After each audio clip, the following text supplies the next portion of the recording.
Hi, this is Rachel. Welcome to Needle Felting with the Joyful Art Project. I'm going to put up a list of supplies here. You might want to pause it, take a look, make sure you have everything you need before you get started. Most items are included. You'll just need a pair of scissors, a pen, and hairspray, which is optional. I'll go over that later. Okay, so a couple things before we get started. My tools may look a little bit different. I may occasionally use this, which is just multiple needles in one, and a different foam pad. This will just help me get through this a little bit quicker as I do the tutorial, but essentially the same thing. So, also finger protectors. I'm not wearing them. Do as I say, not as I do. Hopefully you will not see me stab myself, but it hurts when you do, so wear your finger protectors. Okay, so first, I'm gonna kind of just draw a circle for the outline. Let's start. I have a little bit of a crease in my fabric, so I'm going to work with that and use that kind of as my horizon line. Pull it apart to mix these colors together. And if you want more of the brown or more of the green,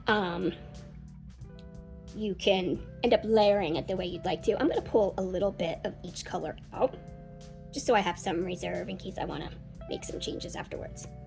But here we go. So once you have it fairly mixed, I'm going to kind of take it in layers. Lay it down on your canvas. You're going to take your needle tool. You have a single needle. You're just going to start stabbing it into the material. And as you go, you just keep adding layers and pieces for how you want the colors to look until you have the surface area covered.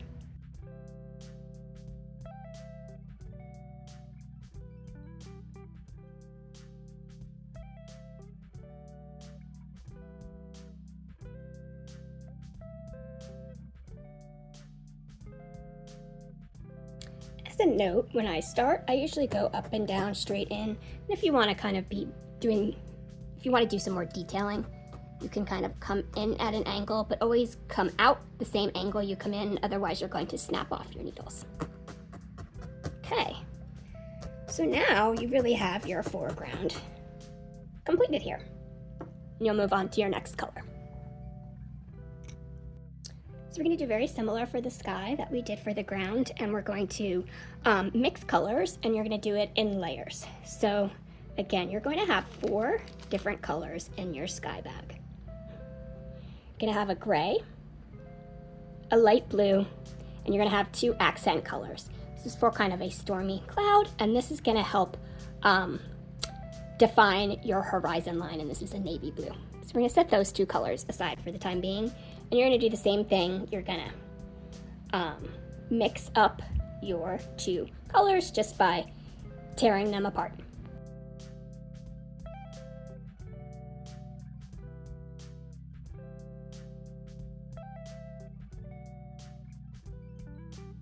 Once you have your colors mixed, again, you're going to layer it along, and you can kind of decide how you want your sky to look. But again, you want to kind of create it in layers. So you're going to put it down. You're not going to use all of it at one time. And again, finger protectors. Just going to continually stab.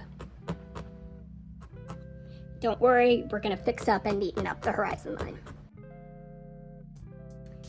Sometimes you can needle drag, and again, you have a single needle, but it can help line up your fibers in a neater way if that's what you choose.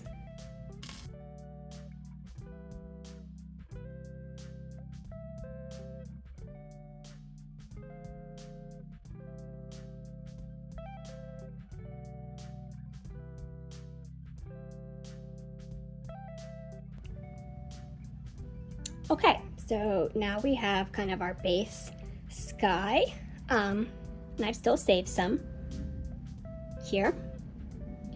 Now we can kind of get into optional enhancements. So I kind of like to add this other color blue, kind of in a very thin layer. And again, this is where it comes to layering and just playing with it and how you want it to look.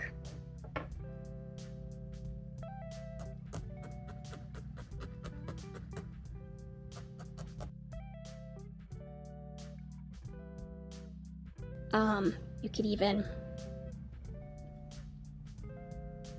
you have some of the leftover, you could mix it in with that. Do a little bit of that. See, and the great thing is you can also pull up colors if you don't like kind of look. You can add, you can take away. It's kind of the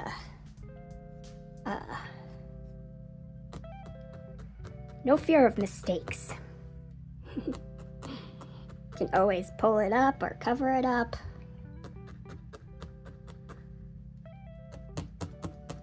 You really can just experiment with it.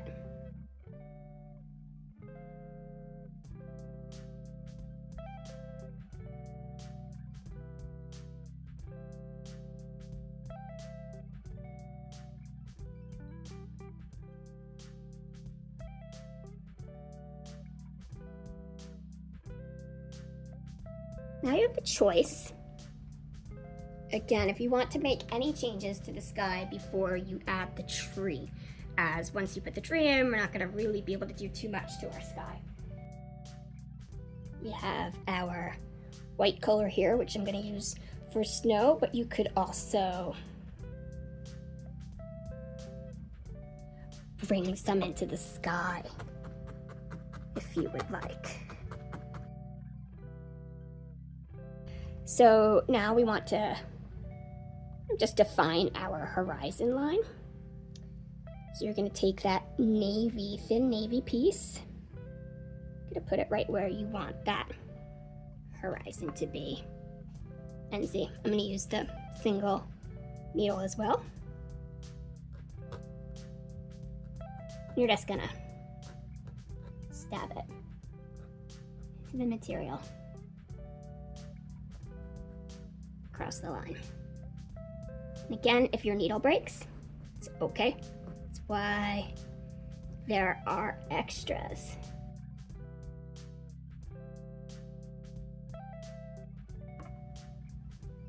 Don't even need this extra piece unless you want your horizon defined more, but there we are. Now you have your landscape scene before the tree. And if you want to frame it like this, also you could frame it like this, but we'll add the tree now so that you can see what that will look like. Okay, let's get started on our tree. So, with the supplies, there are 3 colors. We have the brown for the trunk and any branches, and we have 2 different color reds here, which we're going to mix together to make the bushy part of our tree.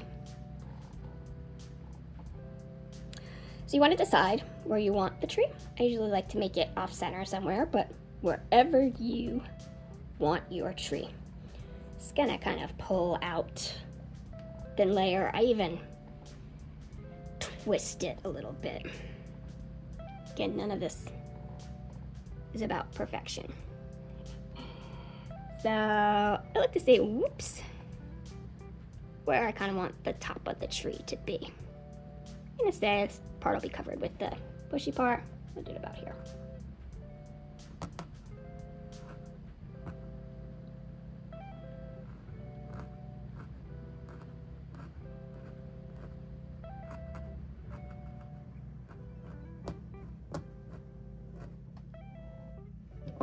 And I usually take scissors. Just gonna cut that off. And I'm just gonna put the single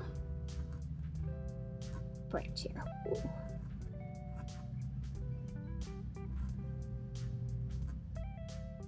And make it even thinner. Almost just like the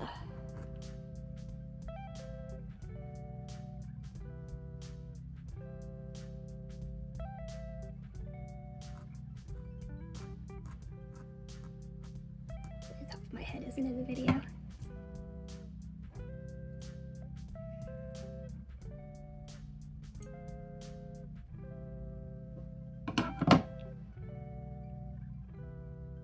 Okay, now you have your trunk. I'm gonna do very similar with your reds.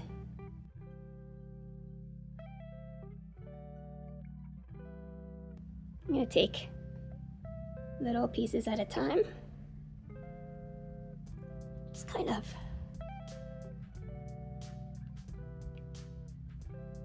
them into those little balls, and very carefully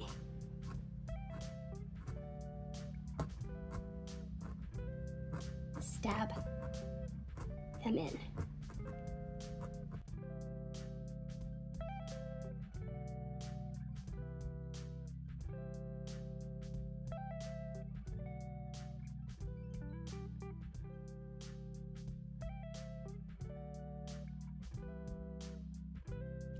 And there you have your tree.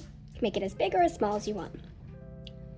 So now for the final finishing touches, just be any kind of enhancements or additions you want to add, such as some snow. So put a little bit of snow in here. How about that?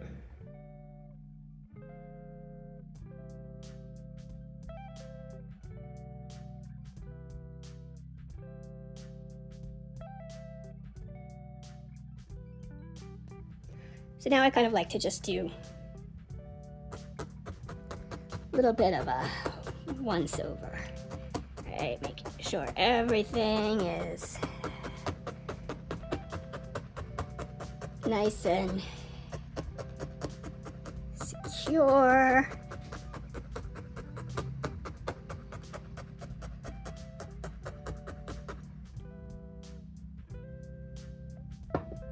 We're gonna peel it off of your surface. And this is when I would hairspray the top of this. Just gives it a little bit of an extra hold, like hairspray. The softness invites people to touch, and so it just protects it a little bit while you're handling it. Next up, we'll frame it and sew off the back. Okay, so you're going to want to finish your piece by putting it in the embroidery hoop, and then we're going to sew the back of it. So,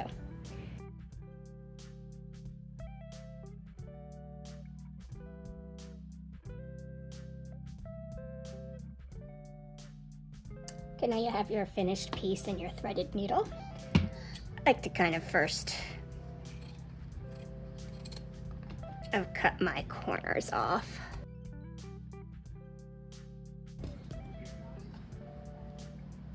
And now you're just going to, again, sew.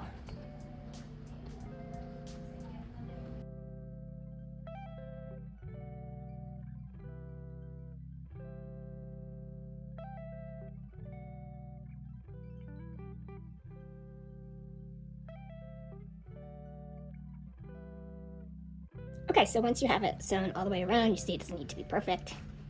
Just going to pull these, tighten it, knot it, and you'll have your finished piece. I hope you've enjoyed it. Thank you.